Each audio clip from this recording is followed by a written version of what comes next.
국내 대학교 3곳 가운데 2곳 이상은 여전히 등록금에 대한 카드 결제를 거부하고 있는 것으로 나타났습니다. 이 학기 대학 등록금 납부 기간을 앞두고 한두 푼도 아니고 당장 목돈을 마련해야 하는 학생들 막막하기만 한데요. 반값 등록금 국민본부 대표시죠. 안진걸 참여연대 협동사무처장과 말씀 나눠보도록 하겠습니다. 사무처장님 안녕하세요. 네, 안녕하십니까. 예, 이제 대학생들 개강이 한 3주 정도 남았나요? 예, 요즘은 9월 초에 하는 대학도 있고요. 8월 말에 하는 대학도 있어서 이제 곧 개강이죠, 예. 예. 집집마다 가장 무서운 것이 호환마마가 아니라 예. 등록금 고지서라고 하는 말이 있거든요. 지금쯤 이제 집집마다 고지서가 이제 날라올 때가 됐거든요. 예. 그러면 이제 서울시립대 같은 경우나 반값 등록금이 되어 있지만 대부분의 대학은 이제 국가장학금만 일부 나오기 때문에 예. 많게는 1,000만 원, 아이고. 1년에 그러니까 이제 이번 학기에는 500만 원에서 600만 원까지 나오는 대학들이 서울 수도권에는 수두룩 합니다. 아우, 정말 이게 그걸, 큰 돈인데 예. 말이죠. 근데 이거를 카드 결제가 되지 않는다는 말이죠. 예. 그러니까 500만 원, 600만 원을 한꺼번에 낼 수 있는 분들이 주변에 예를 들면 아무리 조금 중산층 부자여도 부담을 다 느끼시잖아요. 그런 부분들은. 그렇죠. 그러면 이제 서민들이나 빈민층 또 중산층 중에 상당수는 그걸 목돈으로 마련하기 굉장히 부담스럽죠. 예를 들면 10번은 안 하내면 400만 원, 40만 원씩이면 알바를 해서 낼 수도 있고 또 이렇게 임시 변통이 가능하지 않습니까? 예. 그러니까 두 가지 방법이 필요한 거죠. 신용카드로 납부를 해주거나 시장 12개월까지 납부를 해주거든요. 그러면 할부가 되거든요. 예. 아니면 대학에서 12번에 걸쳐서 나눠서 받는다거나 현금으로 이렇게 둘 중 하나를 해줘야 되는데 예. 그러니까 둘 다를 해준 다음에 선택하게 해주면 제일 좋은 거잖아요. 그렇죠. 대학들이 분할납부, 현금 분할납부도 2회에서 3회 정도밖에 하질 않아요. 거기에다가 신용카드 결제는 아예 3분의 2가 아예 받질 않으니까 예. 그러면 5, 600만 원, 적게는 3, 400만 원을 목돈을 마련하지 못한 부모님들과 학생 당사자들은 굉장한 이제 고통과 고뇌에 빠지게 되는 것이죠. 그러네요. 그러니까 3분의 2 정도는 무조건 현금 내라. 카드 안 된다는 거고 대학에. 예, 그렇죠. 예. 그나마 또 현금 분할 납부가 된 것은 또 몇 군데 안 된다 이런 말씀이시고. 예. 분할납부 제도를 저희들이 계속 촉구해서 도입은 했는데 예. 2회가 대부분이에요. 3회가 조금 있고요. 그러니까 실제로 예전에 우리 아나운서님들 저희들 때 그렇고 무슨 책을 전집 하나 사더라도 12개월, 24개월 할부를 다 해줬잖아요. 예. 이제 대학은 500만 원, 600만 원씩 받으면서 그러네요. 2개월밖에 안 하니까 250만 원씩 두 번 내는 꼴이거든요. 그렇죠. 그러니까 그것도 실효성이 부족한 거죠. 그래서 그렇죠. 지금 분할납부를 다 해라. 카드 결제도 가능하지만 이런 요구가 이제 빗발치고 있는 겁니다. 예. 그래요. 말씀대로 이런 요구가 참 빗발치고요. 사실 등록금 마련하는 시기 때마다 이 문제가 계속 불거지고 있는데 대학들이 예. 카드 결제를 거부하는 이유 정확하게 이게 고집하는 것 같아요. 이거 왜 그런 건가요? 일단은 표면적 이유가 이제 카드를 사용하게 되면 자영업 그리고 영리사업자들은 다 수수료를 물게 돼 있잖아요. 그렇죠.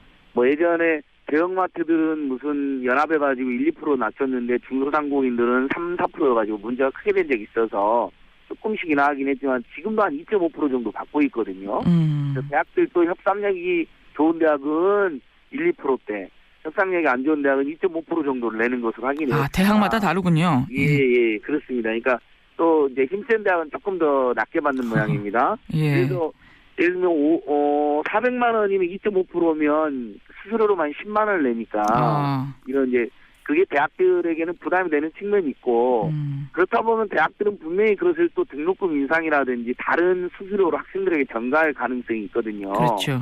그래서 수수료를 아예 안 받거나 이제 신용카드사들이 실적이 괜찮기 때문에 사회공헌자는 수수료 안 받거나 아니면 최소한의 수수료만 받게 해야 된다는 여론이 있는 것이고 예. 그다음에 학생들이 할부로 이를 이용하게 되면 이자가 나오게 되어 있거든요. 예. 할부 이자가 있죠. 예.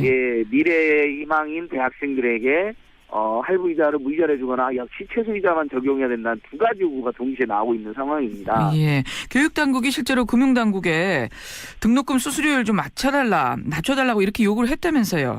예. 아무래도 아파트 관리비라든지 대학 등록금 같은 경우는 사실 공공요금에 준하는 준조세 성격도 있고 국민의 대부분이 대학은 한 80%에서 85%까지가 대학 진학도 하고 있으니까 아파트 관리비하고 대학 등록금은 수수료를 안 받거나 아니면 낮춰달라 요청을 했는데 금융당국에서는 교육당국이 요청을 이제 거부했습니다. 다른 공공성 있는 것에 비해서는 형평성이 안 맞는다 이런 건데 우리 국민 입장에서는 초중고등학교에 내는 납부금이나 대학 등록금이나 다 비슷한 공공적 요금이라고 생각하고 있거든요. 그렇지 않나요? 당연한 것 같은데요. 예, 어떻게 보면 유럽이나 이런 나라는 대학까지 다 무상교육도 해주고 있는데 우리는 지금 무상교육커녕 반값 등록금도 안 하고 있는데 그 수수료 좀 안 받거나 낮춰달라는 요구를 묵살한다는 건 좀 과도한 게 아닌가 생각해 봅니다. 근데요, 사무처장님, 지금 카드 결제 거부하는 대학들도 뭐 대부분 서울 수도권 내 대학들이라고요? 예, 그러니까 결국 이제 뭐 어차피 우리 대학에 들어온 학생들 많지 않느냐라고 하는 대학들이 특히 거부하고 있는데 정말 이제 한심한 상황인 거죠.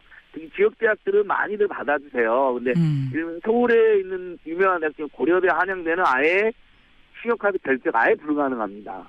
그래서 따졌더니 가맹계약을 맺질 않았다는 거예요. 이게 완전히 꼼수인 게 대부분의 대학이 특수대학원이라든지 평생교육원 같은 거 있잖아요. 고위정책과정 이런 걸 개설하고 있지 않습니까? 거기는 다 또 신용카드 결제를 하게 해줘요. 그런데 일반 대학하고 일반 대학원의 카드 결제를 거부하고 있는 것이거든요.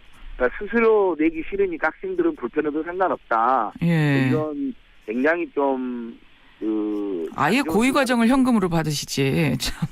차라리 그분들은 오히려 여력이 되거든요. 그렇죠. 고위정책 과정이나 특수대학원이나 평생교육원은 오히려 여력이 되는데 그분들에게는 카드를 받게 해주고 오히려 일반 학부하고 대학원은 안 받아주니까 문제가 되는데 고려대, 한양대 그리고 서울 쪽에 나머지 대학들도 카드사 한 군데 정도밖에 안 돼요. 또 다른 뭐 여러 카드도 아니고 딱 한 군데. 그러니까 그 카드사를 사실상 은근슬쩍 이제 매입을 강요하는 뭐 이런 상황이 된 거죠. 그래서 전체적으로 요즘에 카드 결제가 안 되는 데가 어디 있습니까? 물론 신용카드 결제를 무조건 공고해서는 안 된다고 생각해요. 왜냐하면 개인의 신용 문제가 발생할 수 있으니까. 다만 선택권을 보장해야 되는 거죠. 아까 말씀드린 것처럼 현금을 12개월에 분할 납부할 수 있게 하거나 그것마저도 사정이 안 되는 경우에는 신용카드 결제를 해서 정말 등록을 해야 되는데 등록을 못할 상황. 그다음 또 신용카드 결제를 개인에 따라서 서운하는 분들이 있거든요. 그렇죠. 뭐 포인트 문제라든지 뭐 실적 문제나 이런 것 때문에요. 그런 분들에게는 그런 기회를 줘야 되는 것이죠. 그렇군요. 지금 뭐 현금 분할 납부도 도입은 됐는데 일단은 지금 뭐 여의치가 않은 상황이고 카드 결제도 여전히 그렇고 받아봤자 또 한두 군데고 그나마 힘 있는 서울 수도권 내 이런 대학들은 또 안 받고 있고. 맞습니다. 이거 좀 교육당국에서 적극적으로 뛰어야 되겠는데요. 맞습니다. 지금 등록금이 1,000만 원에 나머지 고등교육 비용까지 하면 1년에 2천만 원에서 많게는 3천만 원까지 정도로 추산되고 있거든요. 그러니까 대학생이 한둘인 자녀가 있으면 한 명 또는 두 명 있으면 부모님들의 그 고통이 굉장히 커집니다. 그래서 아까 말씀드린 것처럼 유럽의 여러 대학들은 무상교육도 하고 심지어 대학생들에게 생활비하고 주거비도 지원을 해줘요. 공부 열심히 하라고. 그런 대학하고 우리처럼 엄청난 등록금 고등교육비에 시달리지 분납도 안 되지 신용카드 결제도 안 되지 온갖 여러 가지 어려움을 주는 대학생하고 누가 더 공부에 전념하고 누가 더 사회에 감사하게 느끼겠습니까? 적극적으로 지원해주되 그들이 열심히 공부해서 우리나라의 미래를 밝히고 또 사회에 나가서 열심히 일해서 세금도 많이 내고 또 사회를 위해서 봉사할 줄 아는 그런 젊은이들을 우리가 만들어야 된다면 교육에 있어서만큼은 전폭적으로 정말 지원해줘야 된다고 생각합니다. 그렇습니다. 오늘 말씀 여기까지 듣겠습니다. 잘 들었습니다. 고맙습니다. 지금까지 안진걸 참여연대 협동사무처장과 말씀 나눴습니다.